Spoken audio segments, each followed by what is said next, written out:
Director of Education, Delhi University. Sir has been in this profession for the last more than 30 years since he has been teaching and conducting various research and administrative works related to teacher education. His research interest areas include pedagogy of social sciences, and his worked and conducted a number of projects on adolescent education and how teacher education needs to revamp itself as per the needs of the society. Plus, he has also designed a number of curriculum for various courses that are being introduced under the teacher education program. So, we are indeed privileged to have you, sir, with us to deliberate on a very serious issue related to teacher education. In our inaugural and the keynote address for the FDP, this had been stressed by our resource speaker there that when we go through the document, the most talked about section is the section on teacher education, where the policy says that there is a serious need of reconsidering the kind of training programs that are being conducted for preparing teachers, either for the schools or even for the higher education.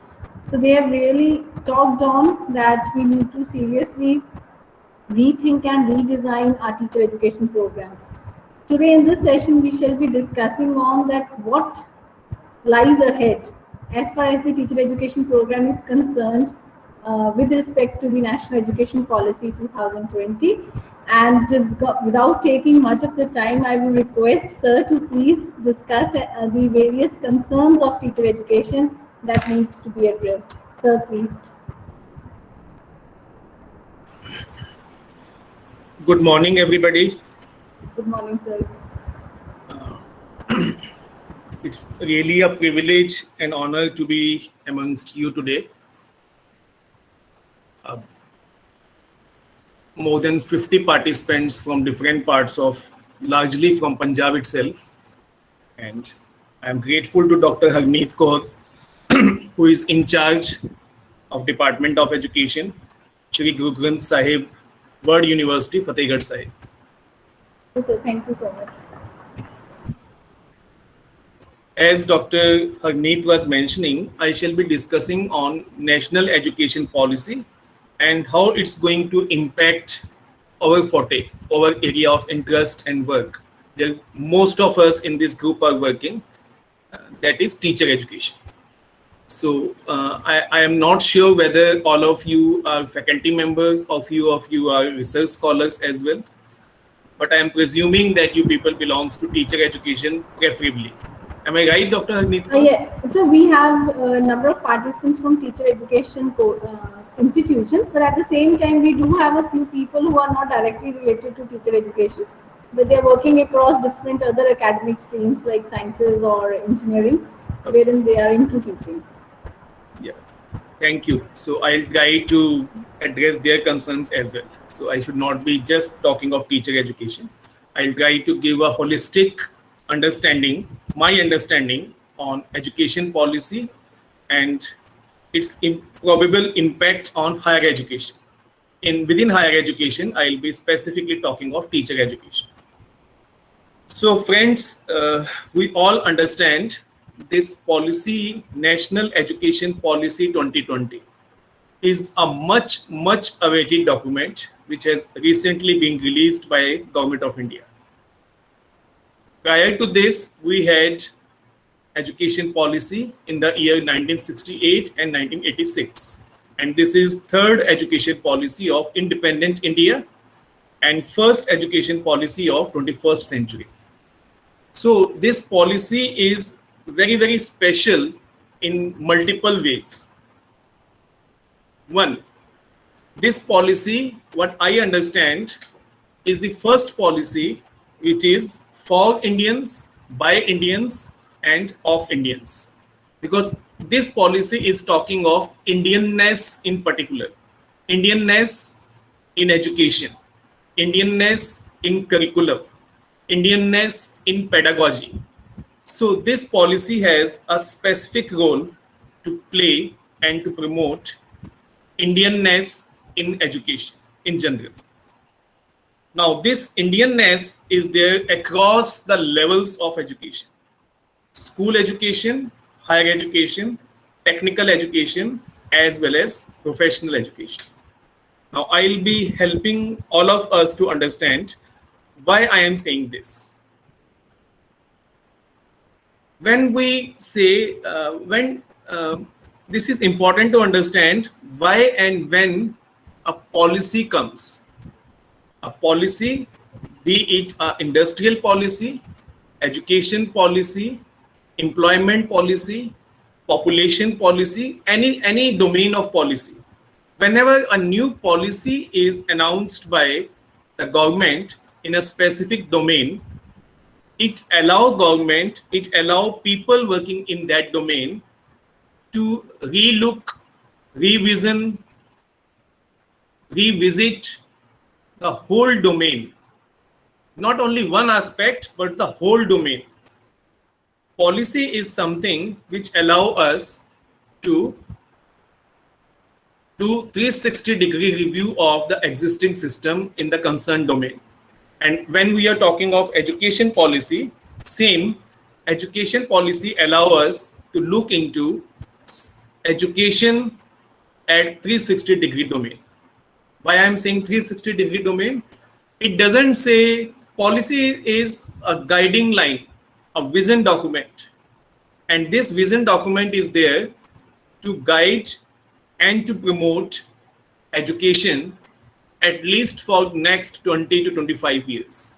The way 1986 policy has been effective for more than 34 years.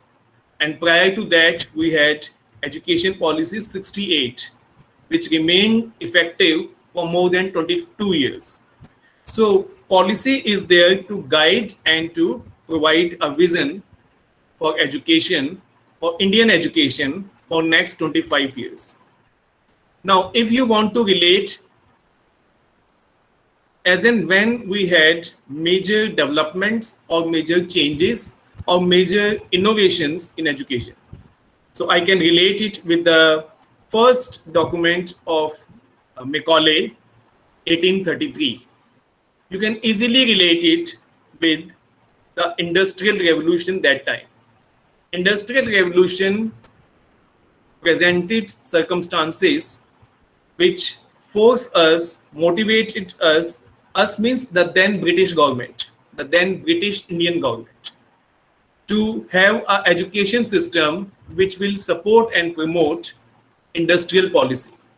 So government of India, that time's British government of India, came out with Macaulay Minutes, which was beginning of English education in India. Then we see a major landmark in education as 1854, Wood Dispatch.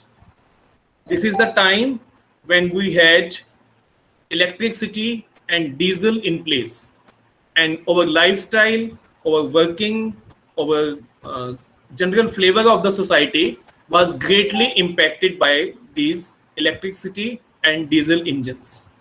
And that time, Wood Dispatch came out with major reforms in education. We go forward and see that around 1966, 1960s, when we had Kothari Commission recommendations, followed by first education policy of independent India. That was again motivated and guided by the IT revolution that time. First computer was invented in the year 1969, and there onward technical education was supposed to be part and parcel of education. 86, again IT revolution, information, ICT, information communication technology. Earlier it was only IT, and 86 it was ICT. So again, education policy came to redefine education in the light of those societal changes and those technological changes. And now in 21st century, when we see this is the period of artificial intelligence, this is the period of robotic science, this is the period of global life, global lifestyle, we are bound to have a new education policy which can address these concerns of robotic science, artificial intelligence, as well as ICT and globalization related concerns. Values. So this policy is trying to respond to the new needs of society, which are, as I mentioned, in the field of robotic science, artificial intelligence, value, global and international values, as well as universal lifestyle. Now, this policy is presenting before us four major aspects of education where it want to bring change. For example, policy is proposing to have a new system for school education, a new structure for school education. And this new structure is earlier 1986 policy proposed a structure of 10 plus 2 plus 3. Now, this education policy is proposing school level education as four levels. And those four levels are initial foundational education level for 8 years, starting from the age of 3 years, preparatory stage of 3 years, starting from age 8 to 11 years, middle school level of 3 years from the age 11 years to 14 years, and higher secondary school education, which is from 9th to 12th. Now, this structure itself is suggesting major reforms. This first stage, which is foundational stage, again have two parts. One is preschool education, which till date was located in Anganwadis, preschool, Bal Vatika, etc. Now this has become part and parcel of formal school education. So this will not be preparatory education, but a formal school starts from the age of 3 years. And this year, at this stage, we are supposed to promote foundational literacy as well as foundational numeracy. Foundational literacy and foundational numeracy are the key features of primary education in the light of Education Policy 2020. How these new concepts of foundational literacy and foundational numeracy will help us. Many of us might be knowing Gandhian concept of education. Gandhi, who proposed a model of basic education, Bunyadi Shiksha, Bunyadi Talim. Now, this concept of Bunyadi Shiksha has been given a new vision in the light of this foundational education at first 5 years, 3 years of foundational literacy and foundational numeracy. We believe that young children need to be having strong control, strong hold on their numerical skills as well as their literary skills. So if we can make it as foundation, numeracy and literacy, then multiple problems of our education system can be addressed. And this is the stage, many of you might be people of pedagogy or psychology also. We understand this is the stage of perception building.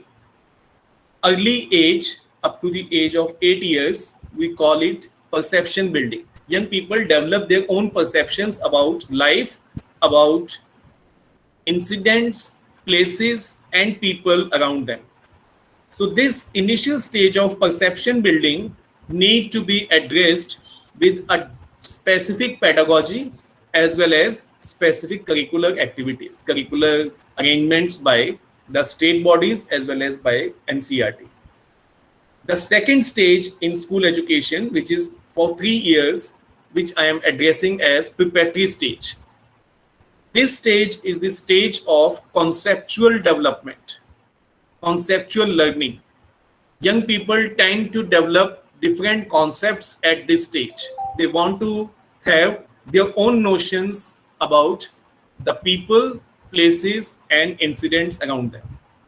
So this stage again demands a specific pedagogy as well as curricular arrangements. Third stage, which I am addressing as middle stage, same as the present middle class stage, which is for 3 years, class 6, 7, 8. This stage is the stage of perspective building. This is the stage when puberty and onset of adolescence happens, and young people think their perspective, their nazariya, their outlook is equally important, and they start developing their own individual outlook, their own individual nazariya for society. They start defining their values, their personality, their identity, and this is the stage of perception building. And last stage for school education, which is for secondary school education, class 9th, 10th, 11th, and 12th. This stage is the stage for abstract knowledge. Now, this is the time when people should have some ideas, ideational level knowledge.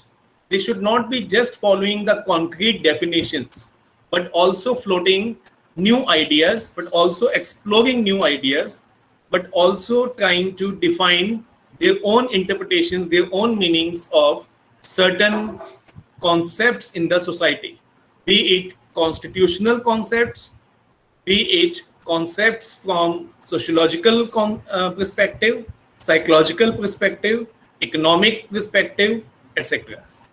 So these 4 stages are redefined as new stages of school education according to Education Policy 2020, and these 4 stages have been well defined on during first 8 chapters. In school education, we are proposing, this policy is proposing another major change, and that major change is in the domain of evaluation, mulyankan. How it's going to impact evaluation. Policy is proposing now evaluation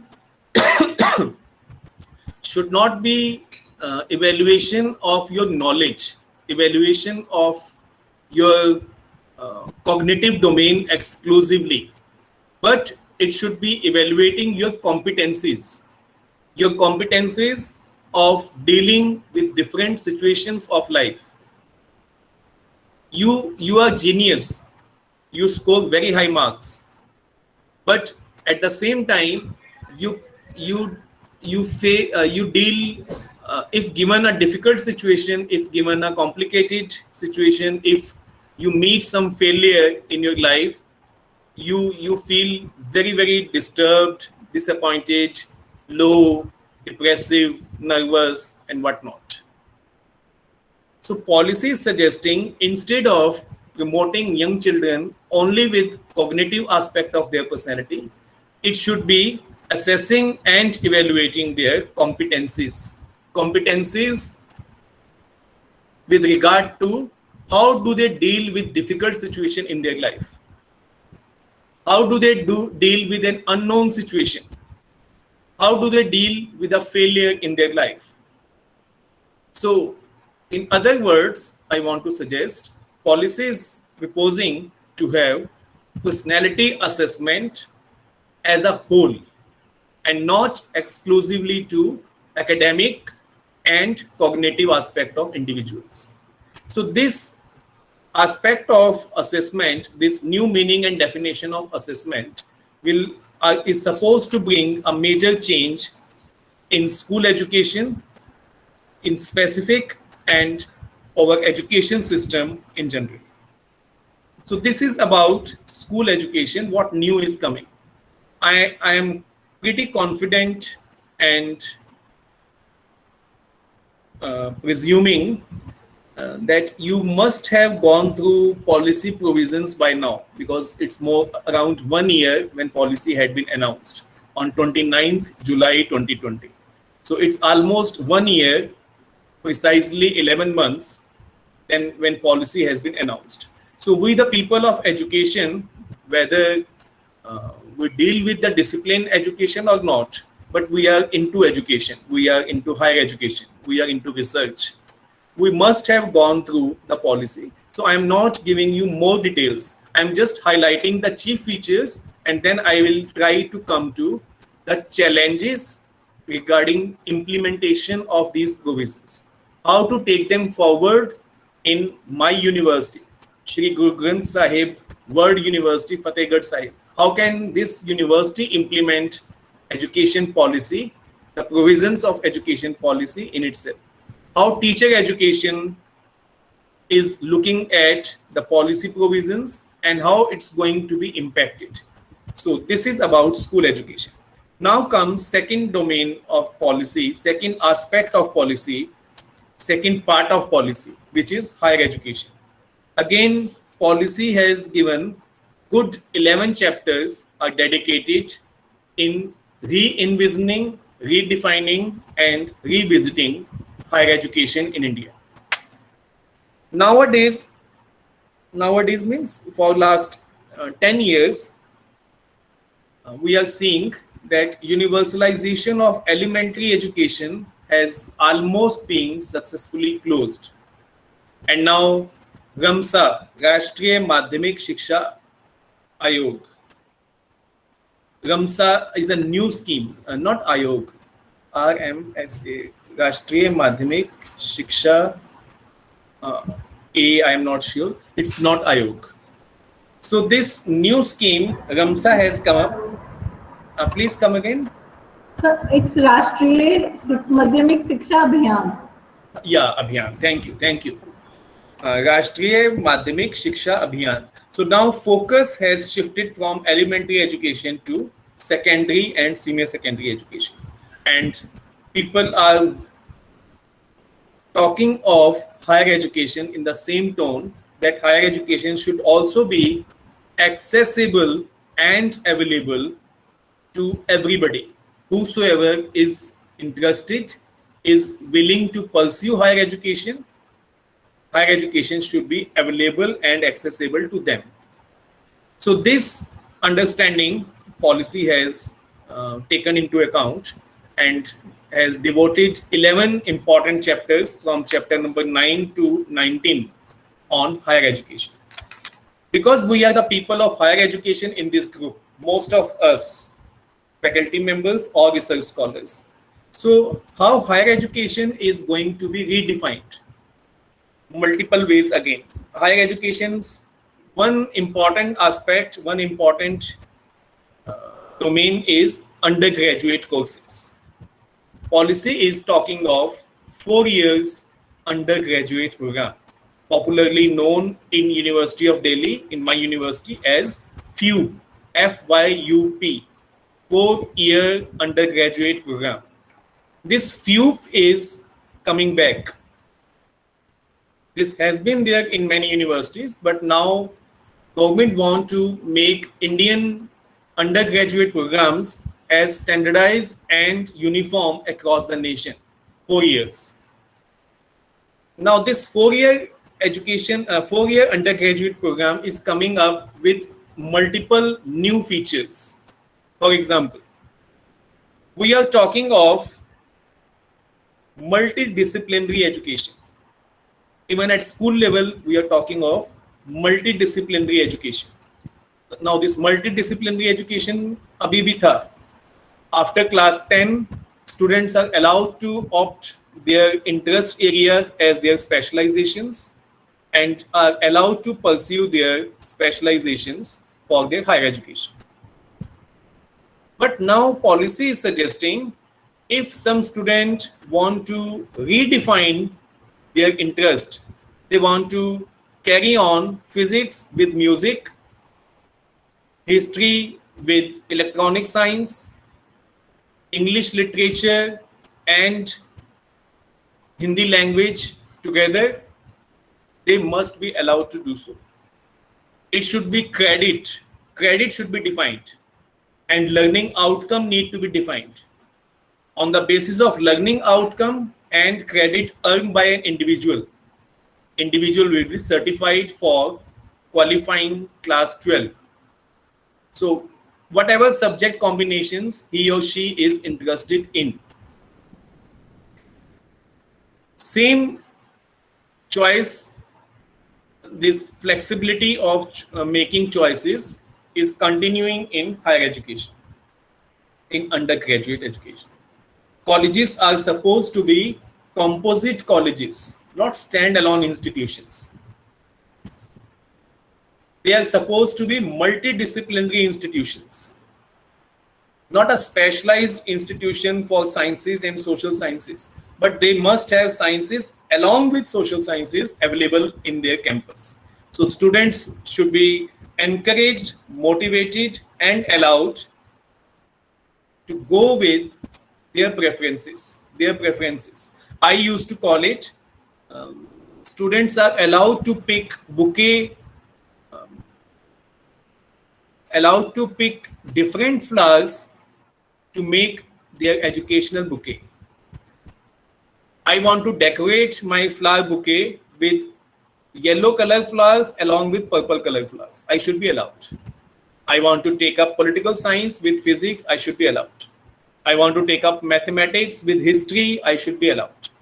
So policy is opening up a new avenue where it is allowing people to go ahead with multiple combinations. The combinations will not be defined and restricted to schools or colleges' preferences, but student oriented, provided college has arrangement for teaching in those areas. So whatever area, suppose Rajan Preet Sodhi is a teacher of mathematics. So she may have students of BA program, BA Political Science honors along with BSc Physics honors in her class, who have opted mathematics as one of the options. Ramandeep Rai is an expert of political science. So he may have people from physics honors, from Hindi honors, from BA program, all domain. So his domain is political science. No matter what background students are coming with, if they are interested, they want to pursue, they are allowed. So instead of well-defined combinations, now policy will have multiple different combinations, which I called, they are allowed to have bouquet of their own choice, their own favorite colors and flowers. So this is one aspect. Second aspect is about holistic education. Policy is talking of holistic education. Now, what does holistic education means? Holistic education means, again, the same which I mentioned just in context of school education, while I was talking of people are allowed to pursue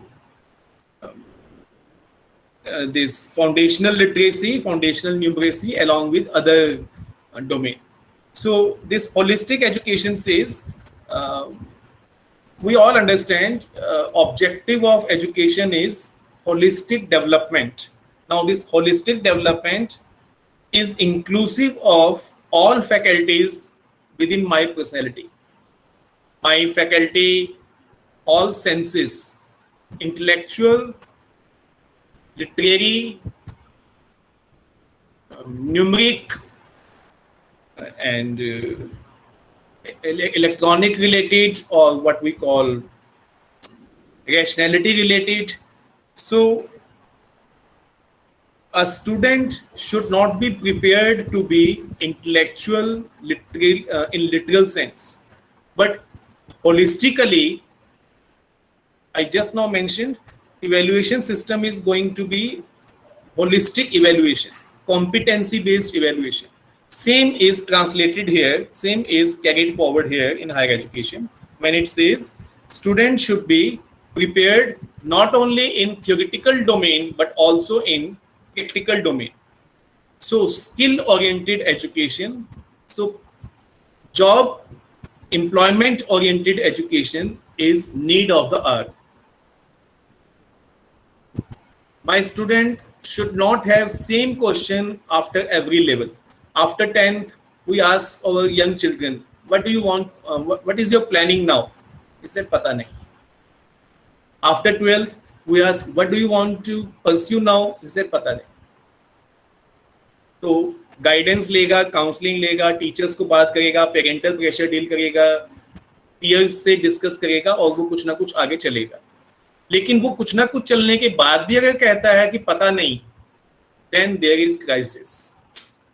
So policy suggest कि students को पता होना चाहिए कि after learning outcome का meaning ये है कि after completing this certificate course or diploma course or a particular paper in some specific area, I must know how this paper is going to impact me, how it will help me getting an employment or getting me to further domain of higher education or research per se. So policy is saying holistic education as well as multidisciplinary education. In higher education, policy is talking of autonomy as one of the key terms. Autonomy. What type of autonomy? Autonomy at all levels. One, I have just defined autonomy to students. Students are free to pick their interest areas as areas for further studies. So whatever combinations they want to pursue, they are allowed to pursue. So this is autonomy to students. Second, policy is talking of autonomy to teachers. What autonomy? Autonomy to develop and design new research areas.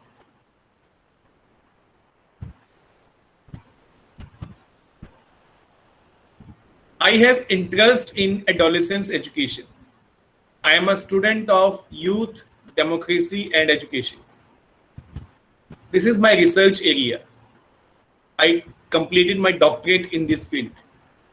So I must be allowed to develop new program, new paper in this area to nurture this area by teaching and by promoting research.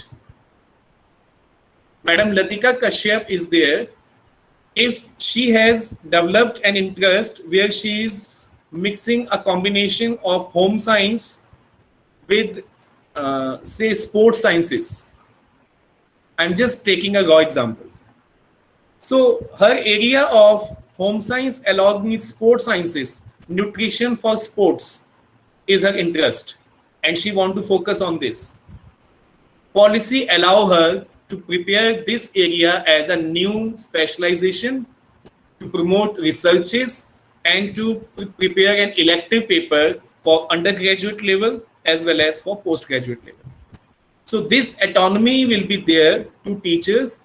The way we used to hear, there are people in Western countries who float their own specialization and paper, and students opt those papers, and whether they are 8, 10 or they are hundreds, they are allowed to float their individual papers, and no formal approval of committee of courses and faculty level meeting or university's academic council is required. They are allowed to float new areas as new specializations. This is going to happen in our country by providing autonomy to teachers. This is second sort of autonomy which I wanted to define. Third autonomy is autonomy to the institutions. We can say institutions of higher education are already autonomous. Yes, autonomous. Absolutely correct. But they are not exercising their autonomy. We have a big culture of affiliated institutions in our country. There is one university, Aligarh Muslim University, has multiple undergraduate and postgraduate colleges affiliated to it. University of Delhi has around 88 colleges affiliated to it. In South India, I will not name the university, but there are universities in our country which has 600, 700, 800 affiliated colleges. Now, this culture of affiliated colleges is a problem. Why I am calling it a problem? I'm sorry if few of you belongs to affiliated colleges, but I'm just trying to share a problem. irrespective of the people, irrespective of the institutions. These affiliated colleges develop a culture of seeking and continuing recognition. And universities are also busy in granting those affiliations and recognitions. And major energy of institutions go into seeking affiliations and granting affiliations. And this seeking and granting affiliations is not only consuming our energy, but also become a way of malpractices, corruption in our country, in education. License Raj system has developed in our country in education. These colleges and universities are not spending their energy and time in updating their curriculum, in updating their researches, in updating their pedagogical devices, in bringing some innovations in evaluation, but they are damn busy in maintaining affiliation, in granting affiliation, inclusive of corrupt practices. If I ask you, what are different types of curriculums are there? So in last 10 years, we have seen three sort of curriculums have been developed. One was first we came up around 2011. We came up with semester system as a national scheme. And most of the universities in our country started converting their curriculum into semester mode. What most universities did, its UGC research is saying, most universities just split their curriculum into two. First year, 10 papers, 5 papers semester 1, 5 papers semester 2. Second year, 3 papers semester 3, 7 papers semester 4. So instead of making an academic, rationality based continuum of education, they mechanically cut the curriculum into 50-50 and make semester 1, semester 2, semester 3, semester 4. Then in 2014, a new scheme came by UGC, which is called CBCS, Choice-Based Credit System. This was brought with an understanding that students would be allowed to pick credit of their choice, curriculum of their choice. And this would be uniform in the country. So within one university, from one institution to another institution, transfer of student is permissible. If a student who is in Fatehgarh Sahib presently, down the line, 1 year, 2 year, he or she migrates to another part of Punjab or Haryana or any other part of the country and wanted to continue with his or her education, CBCS says, wherever you are, if you have earned 50 credits from Fatehgarh Sahib University and now you have shifted to Gujarat, you may seek admission in any university which is being run on the basis of CBCS curriculum. And those 50 credit would be based with you and you can pursue from 51st credit onwards. And the moment you complete your education in 80 credits, you will be awarded a degree. So 50 credit of one university can be transferred to another university. This was the idea. But unfortunately, CBCS become a mockery. Not even universities allow shift from one college to another. Forget about shifting from one university to another university. Then in 2018, UGC came out with new curriculum scheme, which is LOCF, Learning Outcome Based Curriculum Framework, LOCF. Luckily, I got the opportunity of taking this exercise at University of Delhi.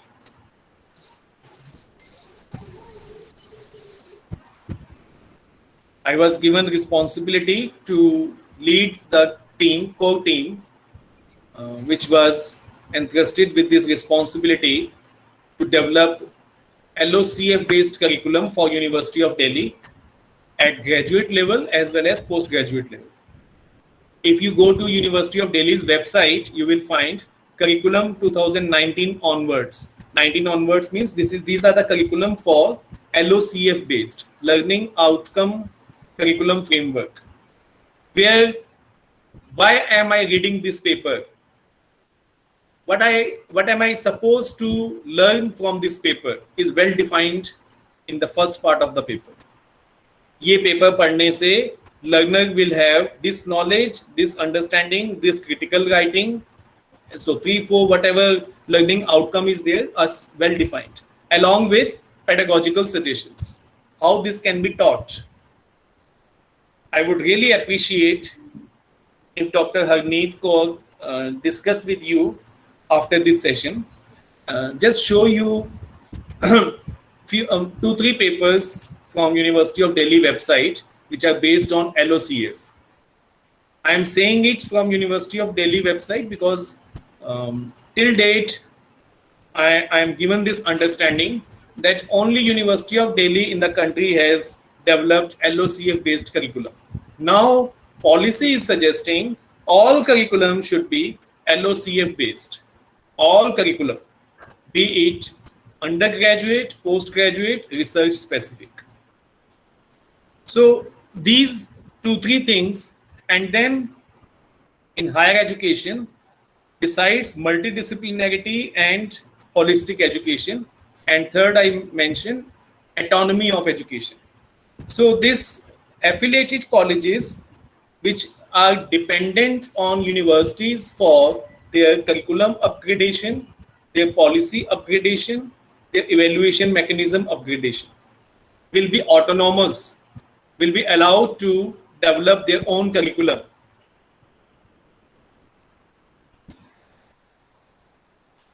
Unfortunately, most of affiliated colleges, after getting affiliation from a recognized, renowned university, they presume their responsibility is over because their students will be getting degree from the affiliated university.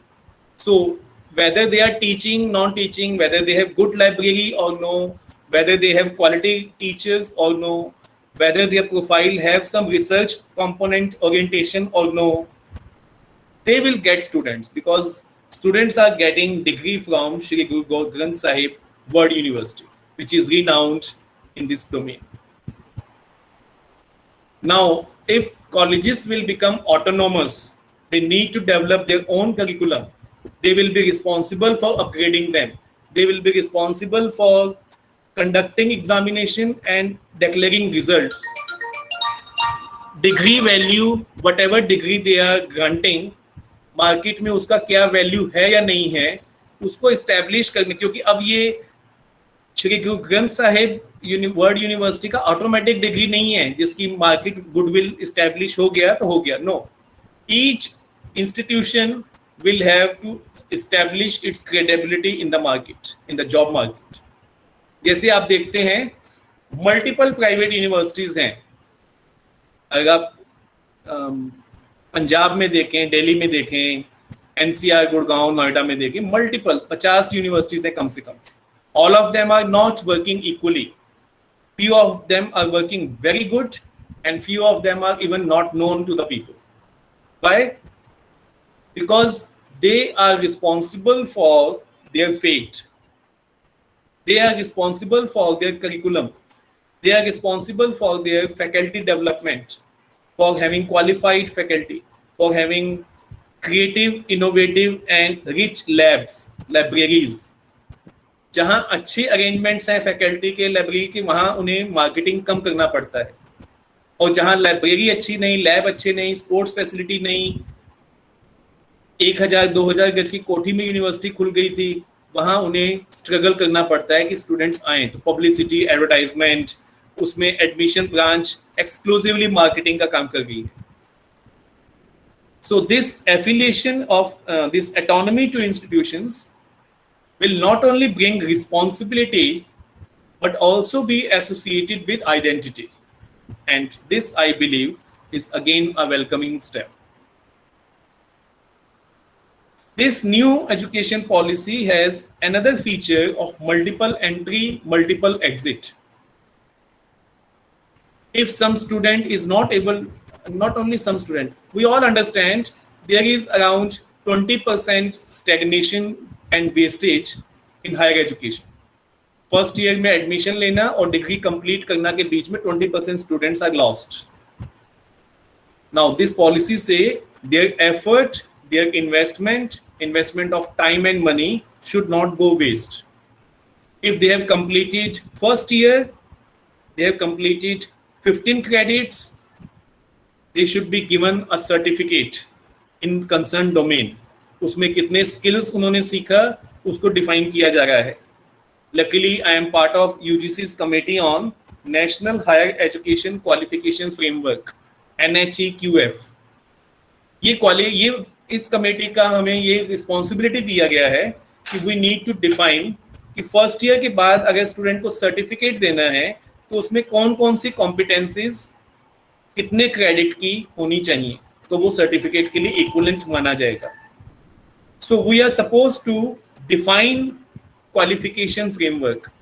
Diploma 2 साल बाद लेके जाएगा student, तो उसमें क्या क्या qualifications होना चाहिए उसको कैसे डिफाइन करेंगे, कितने क्रेडिट में और कितने लर्निंग आउटकम के कॉन्टेक्स्ट में. तो ये 1 साल के बाद जो बच्चे अंडर ग्रेजुएट कंप्लीट नहीं कर पाए तो वो 0 के साथ छोड़ नहीं जाएंगे, बल्कि वो सर्टिफिकेट के साथ छोड़ जाएंगे. 2 साल के बाद कंप्लीट किया तो डिप्लोमा के साथ छोड़ जाएंगे. 3 साल के बाद कंप्लीट किया तो general degree, under graduate degree.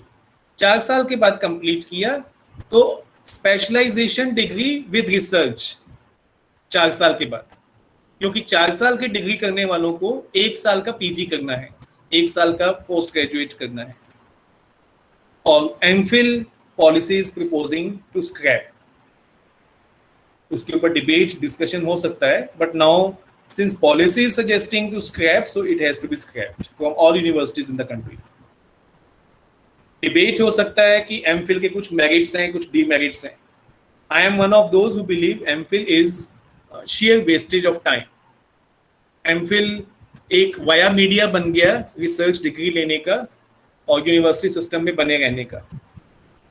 Research proper तो पीएचडी में होता है, research methodology, research orientation MPhil में होता है. तो वो ओरिएंटेशन क्योंकि अब 4 साल के बैचलर डिग्री प्रोग्राम में आ जाएगा, वहाँ रिसर्च मेथडोलॉजी आ जाएगा और एक डेजर्टेशन आ जाएगा, तो वो एमफिल को लुक आफ्टर करेगा, एमफिल के कंपोनेंट को, एमफिल के रोल एंड रिस्पॉन्सिबिलिटी को लुक आफ्टर करेगा. तो ये इसके अंदर हायर एजुकेशन में कुछ इंपॉर्टेंट फीचर्स हैं. Now last part of my discussion which Dr. Harneet was suggesting, I should be specifically talking on teacher education. Policy is presently we have 4 or 5 types of teacher education programs in the country. 2 years diploma, elementary teacher education after class 12, 4 साल का degree program, BA, B.Ed, BSc, B.Ed, being run by RIE, NCERT, as well as few universities in the country, including Jamia, Sagar University, etc. 4 साल का DLED after class 12, being run in University of Delhi. 2 साल का B.Ed, being imposed by NCT Regulation 2014. 1 साल का B.Ed जो चल रहा था वो खत्म हो गया. तो ये एग्जिस्टिंग प्रोग्राम्स हैं टीचर एजुकेशन के. आप में से जो लोग टीचर एजुकेशन से जुड़े हुए हैं उन्हें बड़े अच्छे से पता है कि टीचर एजुकेशन में जो गजट है एनसीटी का वो 17 टाइप्स ऑफ प्रोग्राम्स को अप्रूवल देता है. 17 टाइप्स. टीचर, स्कूल टीचर बनने के लिए 17 types of teacher education program is existing there in the system. Now you can well imagine कितना वो multi-layered है, कितना repetitive है, कितना एक प्रोग्राम दूसरे प्रोग्राम को कंट्रास्ट कर रहा है, कितना कंफ्यूजन है। टीचर एजुकेशन, स्कूल टीचर बनना है, स्कूल एजुकेशन के 4 नए एस्पेक्ट हैं जो पॉलिसी ने डिफाइन किए, foundation, preparatory, middle and secondary. In 4 level के लिए स्टूडेंट्स तैयार करने के लिए हमें 17 तरह के प्रोग्राम चाहिए। Yes, we need to have a teacher education program which can prepare teachers for all these 4 domains of school education. लेकिन प्रोग्राम 4 तरह के नहीं चाहिए।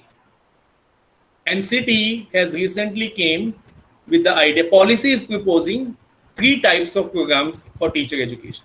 17 से 3।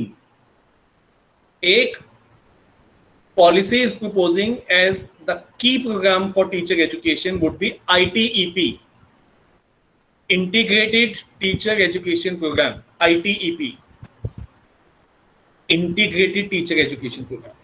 Policy is not saying 4-year BA B.Ed. Policy is not saying 4-year BSc B.Ed. Policy is saying 4-year Integrated Teacher Education Program. This integrated word I am emphasizing. I'll just explain it why I'm emphasizing. ये एक तरह का programme है। दूसरा, policy is proposing to have 2 years B.Ed program to continue for some time. अचानक से 4 साल का आएगा और 2 साल का हट जाएगा, नहीं होगा। कुछ साल दोनों रोल आउट करेंगे, क्योंकि 3 साल के B.Ed वाले, 3 साल के ग्रेजुएट वाले जो बच्चे आ रहे हैं उनको 2 साल का B.Ed उनके लिए कंटिन्यू रहेगा फॉर सम टाइम। पॉलिसी ने इसको कहा 29 तक, 29-30 तक आते आते we shall have one premier program of teacher education and that would be ITEP. तो 2 साल के टीचर एजुकेशन प्रोग्राम को रोल आउट किया जाएगा।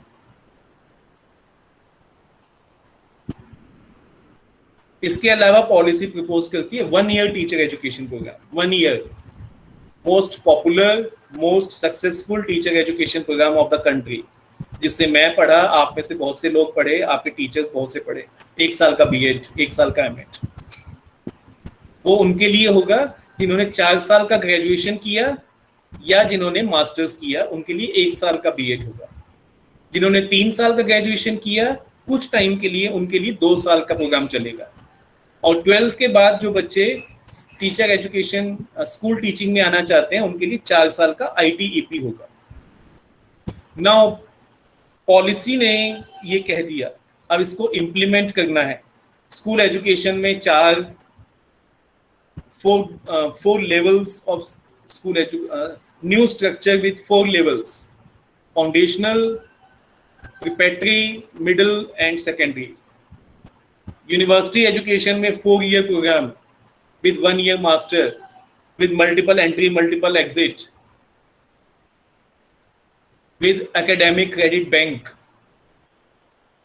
with learning outcome based curriculum framework, multidisciplinary institutions, holistic education, autonomy to the institutions। ये सारे जो terms मैंने अभी यूज किया, अब इन सब को इम्प्लीमेंट करने का हाई टाइम है। I am sure many of us in this group are part of different committees at different levels where they are trying to implement education policy 2020 in their respective domain, in their respective institution.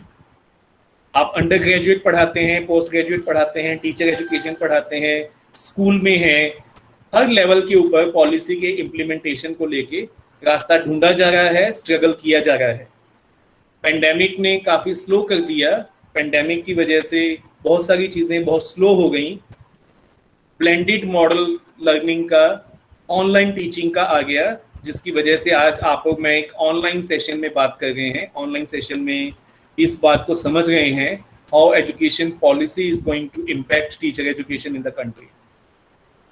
तो ये कुछ जो नए domain आए, अब इन्हें roll out कैसे करेंगे। जैसे मैंने एग्जांपल दिया, I am part of UGC's committee on National Higher Education Qualification Framework। अब इसमें स्ट्रगल क्या है?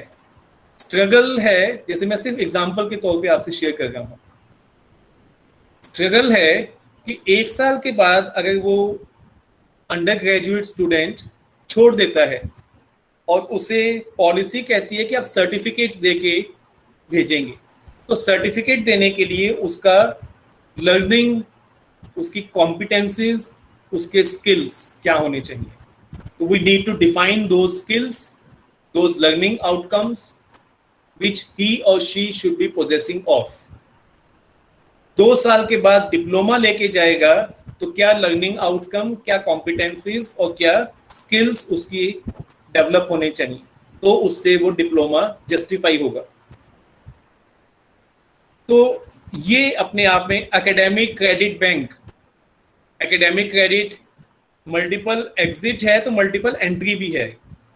आपने फर्स्ट ईयर के बाद छोड़ दिया था, 2 साल आपके फैमिली सर्कमस्टांसेस अलाउ नहीं कर रहे थे. After doing some job, after doing some family responsibilities, you want to resume your education. तो policy very much welcomes you to come back and join multiple entry. After 2 years you can come back, and you're not supposed to start afresh.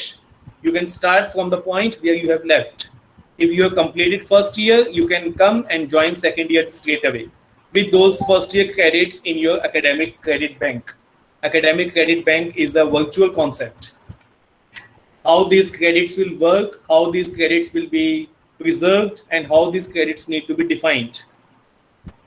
Again, a challenge. My institution is a specialized institution of education. How I can develop it into a multidisciplinary institution? This Tata Institute of Social Sciences is a specific institution of social sciences, but policy is proposing that all institutions should be multidisciplinary institutions. There are specialized institutions for mathematics, for accountancy, for sciences, for economics, and stuff like that. All those need to be for law, NLU, National Law Universities. All these need to be developed and redefined into institutions of multidiscipline. So these are some challenges before the policy. In context of teacher education, policy has a challenge how to develop a integrated teacher education program which will be preparing school teachers who are equipped to deal with 4 levels of school education: foundational level, preparatory level, middle level, and secondary level.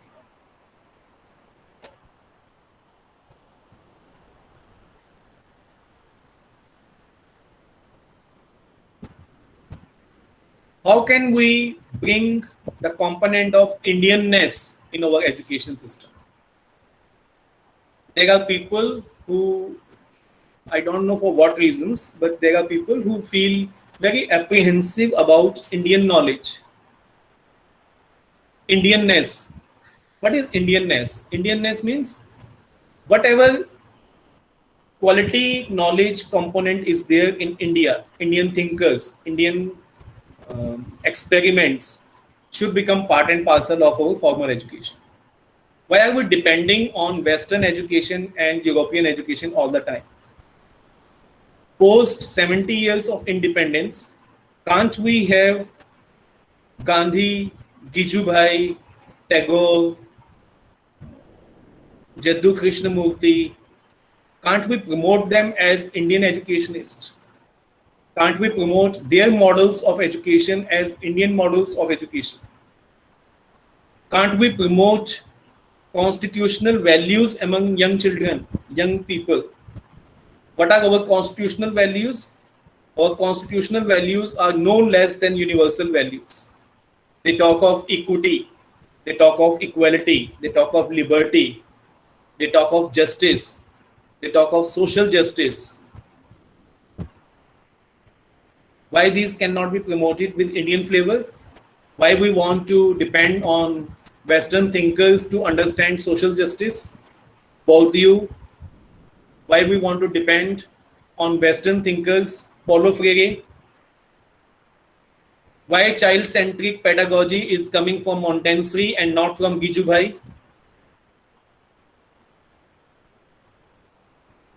In each discipline, I'm not saying Western knowledge should be given away. No, I'm not saying this. I'm saying there should be a good combination of Indian knowledge along with international word knowledge. Good combination. We should not be looking at Indian knowledge as something local. We should be looking at it with pride and proud that this is Indian concept. This is Indian rationality. This is Indian knowledge. This is Indian feminism. This is Indian theory of social justice. Our constitution is promoting equity and equality. Why can't we do this? And how this doing this is belittling Indian model or Western model? Western concepts will remain there, but our examples, our experiments, our researches should be in Indian context, and that I believe is the way of promoting Indianness in Indian education.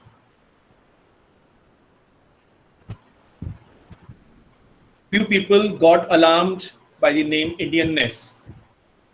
They have their own prejudice and biases regarding Indianness. I am very clear. I am clear Indianness is Indian sentiments, Indian scientific knowledge, Indian constitution, Indian ethos, Indian experiments. When I teach micro teaching in my class, when I teach educational technology in my class, my student asks, sir, my class is having 80 students. How can I make it an activity-oriented class? Because the theory you are teaching is a theory from Michael Apple, who developed some model of democratic education in American context, where they have a class of 20 students. In Government of Delhi schools, where I am teaching, I have 80 students in my class. Hardly any space to move in. How can I motivate them for experimentation and activity-oriented teaching? So I'm promoting that democracy is here, not in the physical surroundings. Democracy is open discussions. Democracy is criticism.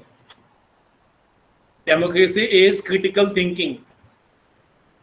Democracy is exploring new ideas, promoting new ideas. If you are for it, you are democratic. Democracy is inclusiveness.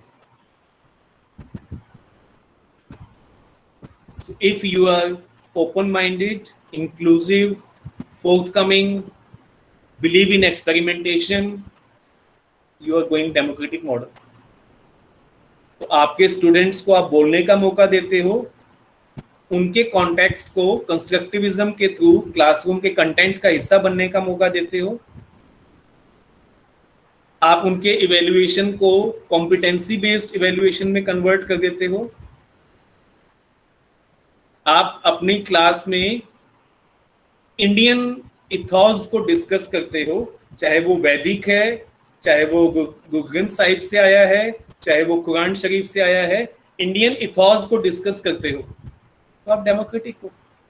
I am saying extreme नहीं होना है, I am saying balance between Indianness and the word knowledge.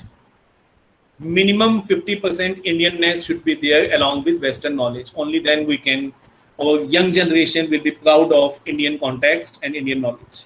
And that is Indianness in education. Indian pedagogies, Indian experiments. Jiddu भाई कृष्णमूर्ति के अगर आप institutions visit करेंगे, they are doing wonder. Aurobindo आश्रम visit करेंगे, excellent model. गांधी की बुनियादी तालीम, बुनियादी शिक्षा का मॉडल, जिसको हमने कभी ट्राई आउट ही नहीं किया with a political will. Without political will collapse कर गया in the early years of independence.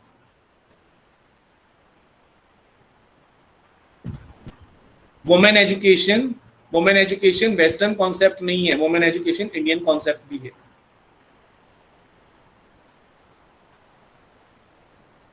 I recently gave a lecture in Mata Sundari College, and the theme was Guru Nanak teachings and Indian Constitution.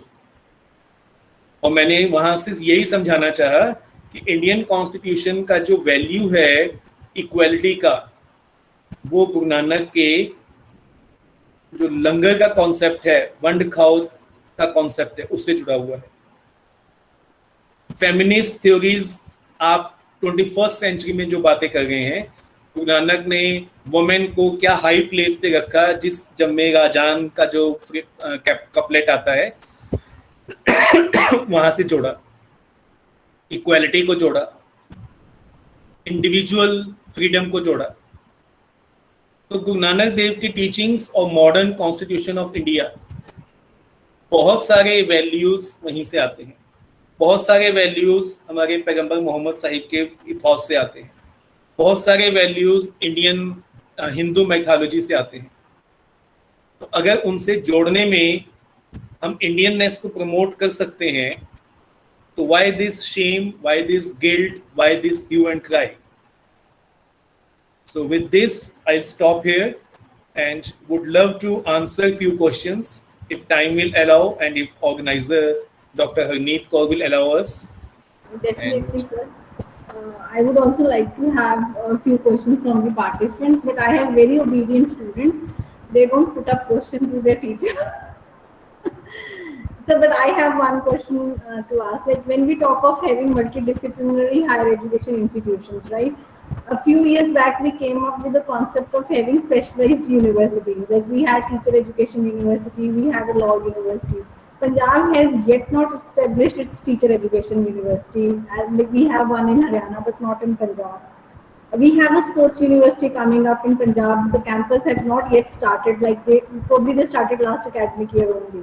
And now the policy says that they have to move towards multidisciplinarity approach, right? So what was the basic reason of having such, like we had spent so much money on it, so much of resources on those, establishing those universities. Then how so soon we changed our very thought of now changing them to multidisciplinarity? Like, won't it be like the very purpose with which they must have been established? अभी तो वो चीज ही नहीं हुआ होगा हमसे. And now we talk of changing them to multidisciplinary institutions. Dr. Kaur, I think again problem is here. If my student, like most of the teacher education institutions are dealing with multidisciplines. We have pedagogues for mathematics, for commerce, for English, for accountancy.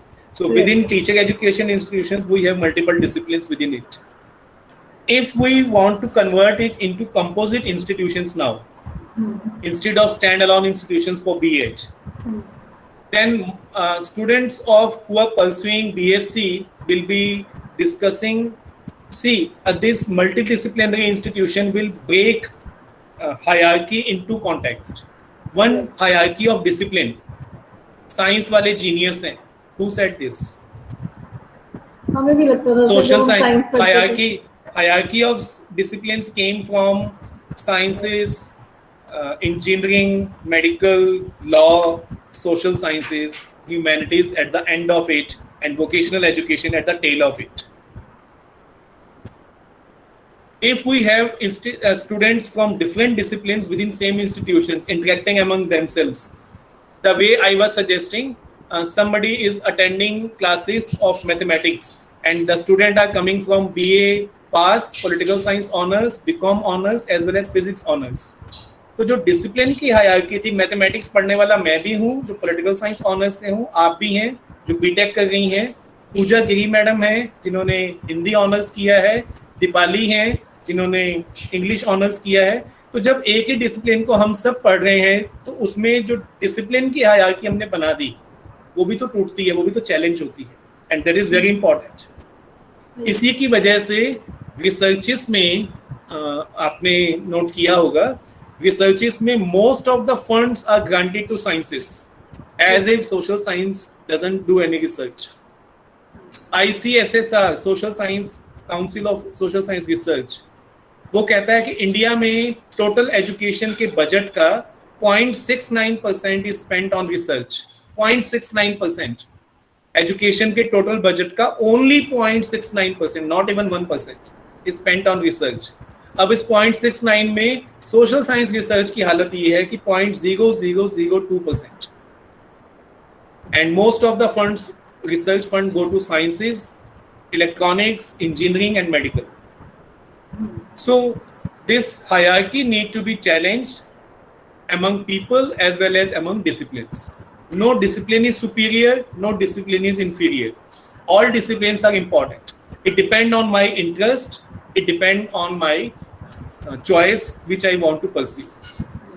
So I second your idea because अगर मैं personally अपनी example लूँ, I was a science student. जब university में पढ़ते थे तो लगता था हम सुपीरियर हैं ह्यूमैनिटीज वालों से. अब टीचर ह्यूमैनिटीज की हूँ तो अब यूनिवर्सिटी में जस्टिफाई करती हूँ कि साइंस और सोशल साइंस वाले दोनों काम करते हैं. ऐसा नहीं है कि साइंस वाले superior. I am a student of social science. Okay, और मैं अपने सोशल साइंस स्टूडेंट्स को ये कहता हूँ कि सोशल साइंस में जितना यूनिवर्सलिज्म है उतना नेचुरल साइंसेस में कभी है ही नहीं. सर अब क्यों लगता नहीं ही है? एग्जाम्पल, सोशल साइंस कहता है कि chief features of a discipline of a concept अगर मिल जाते हैं तो कॉन्सेप्ट एग्जिस्ट माना जाता है. डेमोक्रेसी के 50 मॉडल वर्ल्ड में एग्जिस्ट करते हैं. Post second world war the whole world is claiming to be democratic world.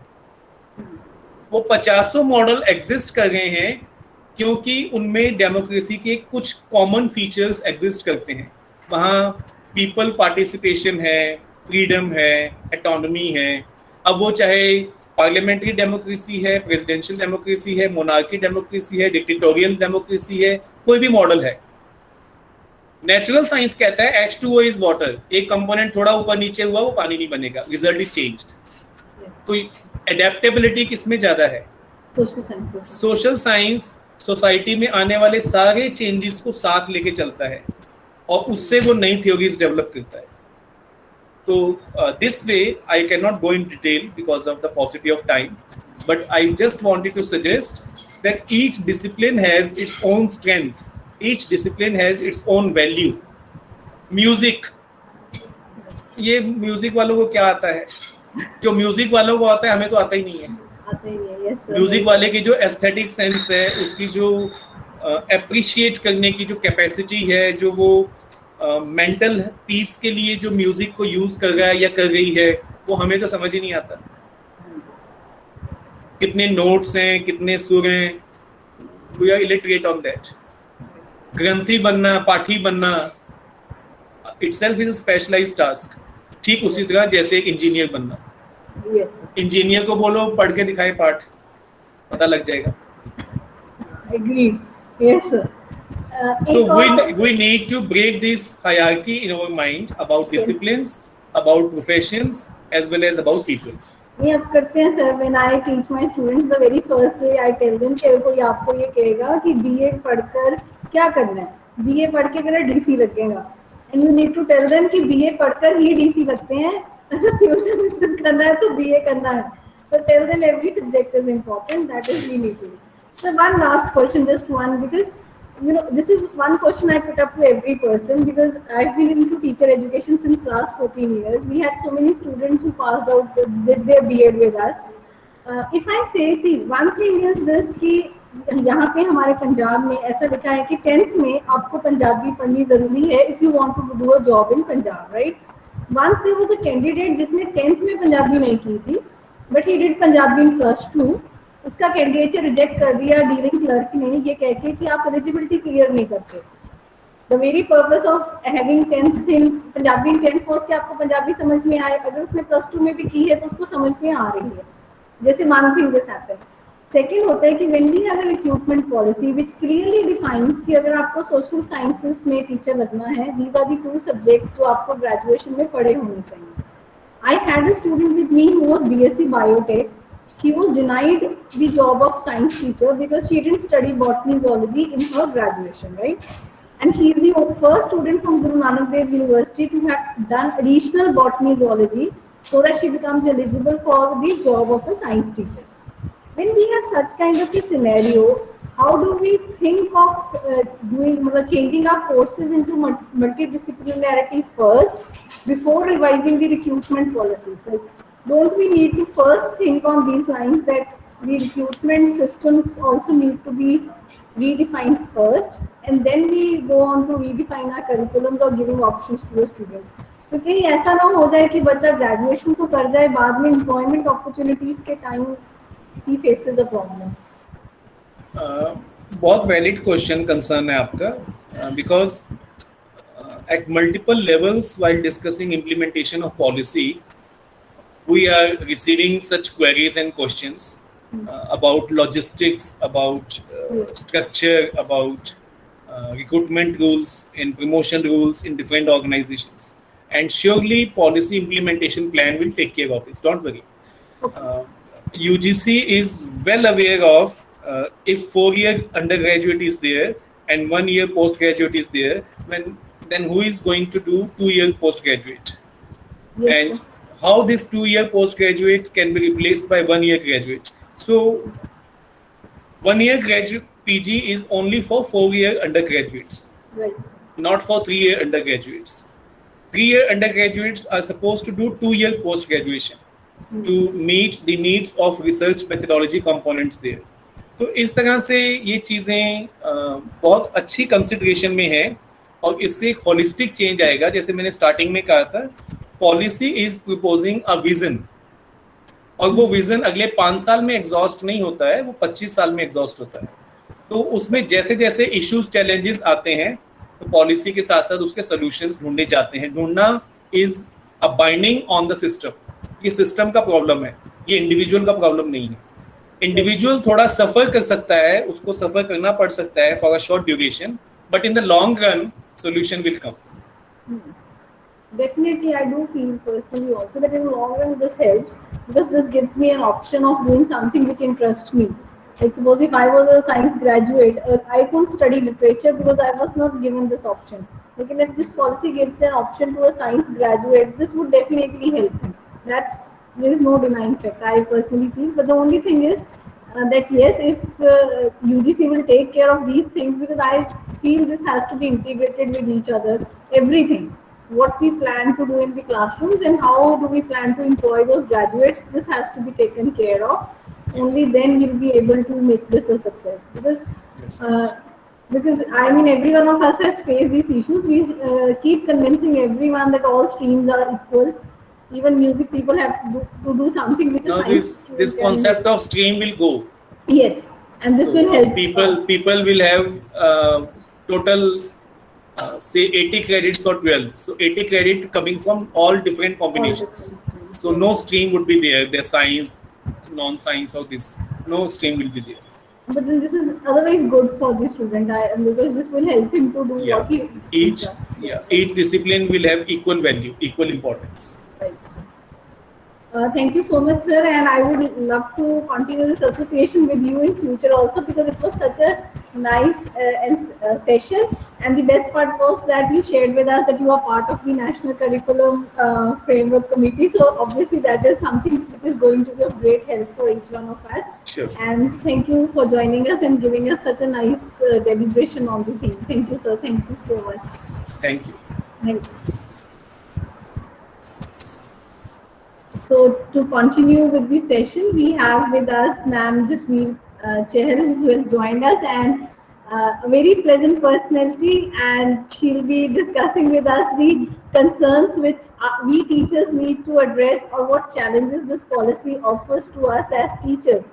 Because ultimately everything whatsoever the vision policy has put up, whatsoever Pankaj sir shared with us as far as the policy implementation was concerned, all burdens lies on the shoulder of the teacher.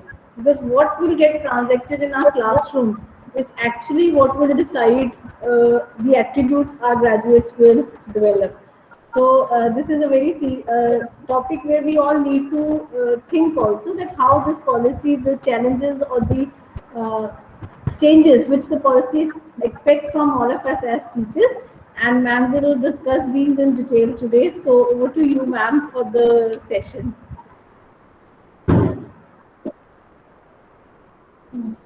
Good morning, everybody, and thank you so much, Harmeet, for giving me this opportunity. At the very outset, I would like to have one technical assistance. I believe I have not given access to share my screen, so if you can please allow that. I mean, sharing screen was allowed to everyone, ma'am. And there must be 3 dots, the arrow button in the bottom of your screen which says present now. Present now, but I did your entire screen, and Yes. then it is coming cancel, not share. Share is not open. Okay, I'll just check, ma'am, because we didn't block the settings, but I'll still check. Just 1 minute. You could please do that. And Ma'am, the settings are open from our side. We have allowed everyone to share the screen. then I'll not be able to share the PPT because I'm sharing my entire screen. But I wonder if you are able to see my screen. Ma'am, you just click on the window that pops up once you share the screen. Yeah. When you say present screen, there must. No, it says it. Hold on. It's vanished now. It's the window of present. Then there are three options. Your entire screen.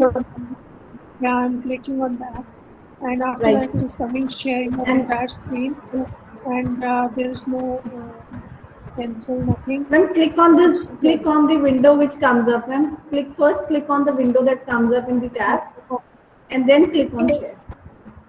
Okay.